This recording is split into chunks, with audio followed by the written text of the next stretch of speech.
এ বিটুয়া, আমাকে এইখানে আটকে রাখার মতলব করছিস না? হ্যাঁ করছি তো। তাছাড়া তুমি ওখানে গেলে কি করবে আমি খুব ভালো করে জানি। তুমি আর যাবে না, তুমি এখানেই থাকবে। কি করবে রে? কি আবার করবে? অকাজ করবে, অকাজ। না না লক্ষ্মী, তুমি কোথাও যাবে না। তাছাড়া তুমি চলে গেলে আমি মনের জোর পাবো না। এখন আমাদের অনেক লড়াই বাকি। ওর কি বাকি আছে মাঝে? তুমি শুনলে না, আমি ফুলকিকে বললাম এখন আমাদের ঝিলিককে ঝিলিকের আসল পরিচয় ফিরিয়ে দিতে হবে। মানে কি করতে চাইছো তুমি মনি? আমি আমি ফুলকিকে বলেছি ও যাতে ওই বাড়িতে গিয়ে বলে যে তুই আসল পরি।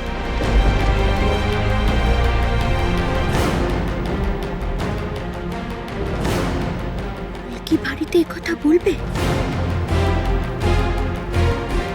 বললাম তো পড়ে গেল। কি করে পড়লো সেটা আমি কি করে বলবো? আচ্ছা বেশ ঠিক আছে, বলতে হবে না। তোর কোথাও লাগেনি তো দেখি? না, আমি ঠিক আছি। তুমি এগুলোকে একটু পরিষ্কার করে দাও তো। সে আমি করে দিচ্ছি। কি হয়েছে গো মেজবু? হ্যাঁ, কি সব শব্দ হলো? ওদিকে আসবেন না, কাজ আছে।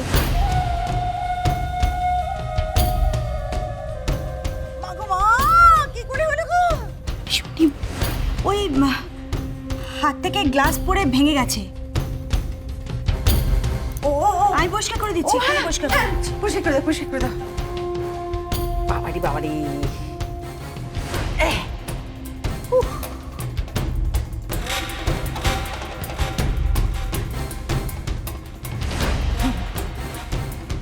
বুঝিরুম কি অপুর কি সে এসব অবধি মুখ গোজ করে বসে আছিস? কি হয়েছে রে মা? কিছু হয়নি পিসি ঠাম্মা, এমনি। মা গো মা, এমনি এমনি তোর মুখে আসারে মেঘ, এমনি হাত থেকে গ্লাস পড়ে গেল, এমনি আমার কাছে লুকুচ্ছিস। কি হয়েছে বল? লুকোবার কিছু নেই পিসি ঠাম্মা। বুঝলাম বুঝলাম, আদিত্য না, তার সঙ্গে ঝগড়া করেছিস বুঝি? আদিত্যর সঙ্গে ঝগড়ালে আমি ভাবতাম না পিসি ঠাম্মা, কিন্তু ঝিলিক ঝিলিক, ঝিলিক কি কি করেছে ঝিলিক? আমার ভালো লাগছে না পিসি ঠাম্মা। তুমি এখান থেকে যাও, আমাকে আর কোনো প্রশ্ন করো না। বলে কি বাঁচতে চাস তো আমাকে খুলে বল সবকিছু। কি হয়েছে? ঝিলিক কি করেছে? ঝিলিক কি কি হলো? ঝিলিক ঝিলিক তো আদিত্যকে কেড়ে নিয়েছে? না পিসি ঠাম্মা, এই জন্মেও সেটা পারবে না। তাহলে তাহলে ঝিলিক কি? ঝিলিক কি বল, তাড়াতাড়ি বল, মেজবু চলে আসবে বল। ঝিলিক আবার রায়চৌধুরী বাড়িতে ফিরে এসেছে। রায়চৌধুরী বাড়িতে ফিরে এসেছে।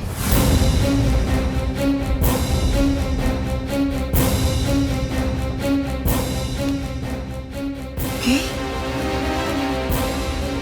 কি বললি তুই?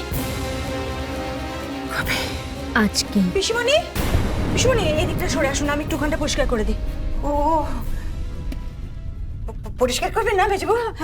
বলছিলাম কি মেজবু, না আমি পরিষ্কার করে দিই। না না পিসিমণি, আপনারা কথা বলুন, আমি করে দিচ্ছি। না মেজবু, তোমার হাতেটাতে আবার লেগে টেগে যাবে তো, থাক বরং আমি করে দিই। হ্যাঁ দাও আমাকে দাও।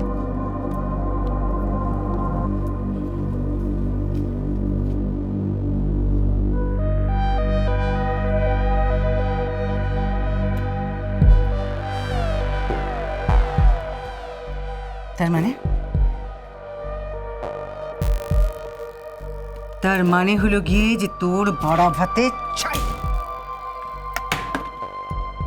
মিসেস রায়চৌধুরী যা বলেছে না, তাতে তোমারও বাড়া ভাতের ছাই পড়বে পিসি ঠাম্মা।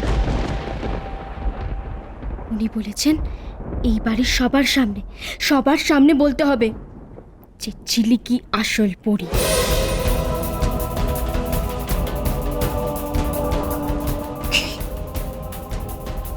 কি বলি তুই? তোর কথার মাথা মুন্ডু আমি কিচ্ছু বুঝতে পারছি না, বলকে কিচ্ছু না।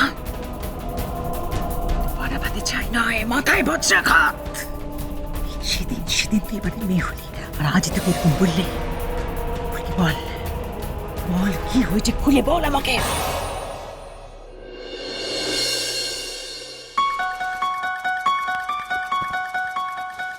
বলছিলাম যে ওই বাড়িতে না আমাদের সব সারিয়ে ঠারিয়ে চলে যাওয়াই উচিত। থামবে, বকর বকর করে মাথা খাচ্ছে। ও বাড়ি কি আছে ও বাড়িতে? কি আছে এই বাড়িতে? ওই বাড়িটা ভাঙা হলেও আমাদের একটা অধিকার আছে এখন অব্দি। মনে আছে তোমার? আর 6 দিন পর আমাদের এখান থেকে ঝেঁটিয়ে বিদায় করবে, মনে আছে? মনে আছে, সব মনে আছে। ভাবতে দাও। আমি বলছি এখন কিন্তু ভেবে আর কোনো লাভ নেই। আরে বাবা, ফুলকি তো কিছু করবে বলেছে। তুমি এখনো ফুলকির ভরসায় বসে আছো? সেদিন দিদির ঘর থেকে বেরোনোর পর ওর মুখের কি অবস্থা হয়েছিল ভুলে গেছো? কোনো কথা বলার অবস্থায় ছিল ও? দেখেছি। আরে ও দিদিকে ম্যানেজ করার চেষ্টা করছে, কিন্তু কিভাবে ম্যানেজ করবে সেটা বুঝে উঠতে পারছে না। ব্যাস হয়ে গেল। এটা ভেবে তুমি পায়ের উপর পা তুলে আরামসে বসে থাকো। আরে কি করে ম্যানেজ করবে সেটা তো ও বুঝবে নাকি? দিদির সাথে কথা বলার পর আবার যদি কোনো গন্ডগোল করে বসে তখন? দিদিকে কে ম্যানেজ করবে? তুমি করবে? যাও গিয়ে ম্যানেজ করো, যাও। আমি পারবো না। তাহলে এটাও পারবে না, ওটাও পারবে না। আমি ম্যানেজ করবো? পারবো না। অ্যাটলিস্ট ও সাহস করে তো কাজটা করার চেষ্টা করছে, দিদিকে ম্যানেজ করার চেষ্টা করছে, কিছু একটা ভাবছে। রানী একটা জিনিস বোঝার চেষ্টা করো, ও যদি না কিছু বলে তাহলে তোর মনের ভেতর আমরা ঢুকতে পারবো না। বলুক না, ও কি করতে চাইছে তো বলবে নিশ্চয়ই। একটু ধৈর্য ধরে অপেক্ষা করি না।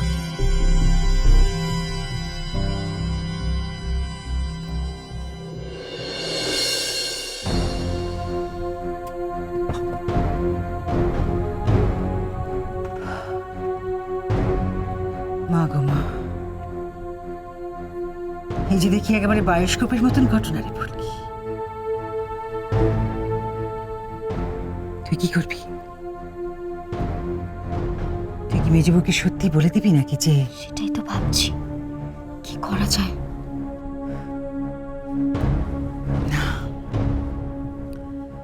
না রে ফুলকি, না, তুই এটা বাড়ির লোককে বলতে পারিস না, কিছুতেই বলতে পারিস না তুই এই কথা। কিন্তু সেটা মা আমাকে যে বলতেই হবে, না হলে মিসেস রায়চৌধুরীর চোখে আমি ভালো হব কি করে? এতদিন ধরে আমি একটা কাজই করে গেছি ফুলকি।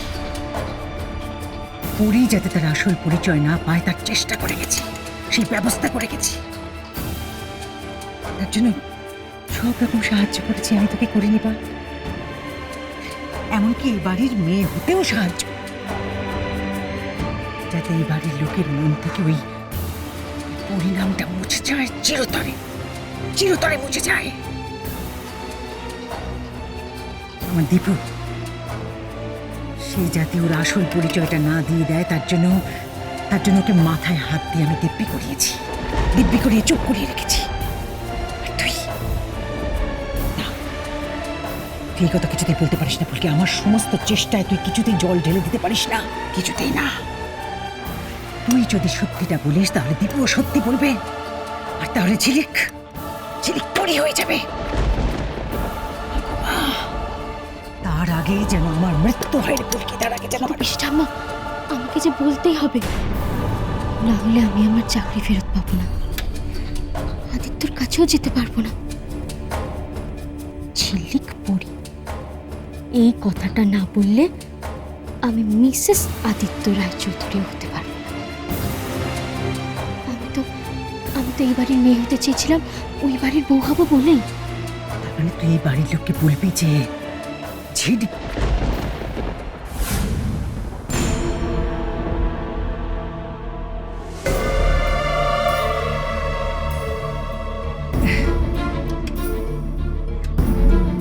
মেজবু, ও মেজবু, না আমি ওকে বলছিলাম কি,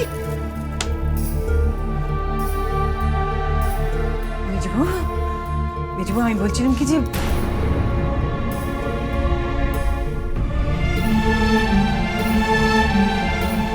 ফুলকি, কতবার আমি তোকে বলেছি যে ওই নামটা আমি এই বাড়িতে শুনতে চাই না। না না না না, ও মেজবু আমি বলছিলাম কি যে ওই থাক পিসিমণি, না না, ফুলকি কিছু বলিনি আমি কিচ্ছু শুনতে চাই না। কিছু বলতে গেলে এখন আপনি ওই কারণটা বলবেন, আর কারণটা বলতে গেলে ওই মেয়ে নামটা আবার আসবে।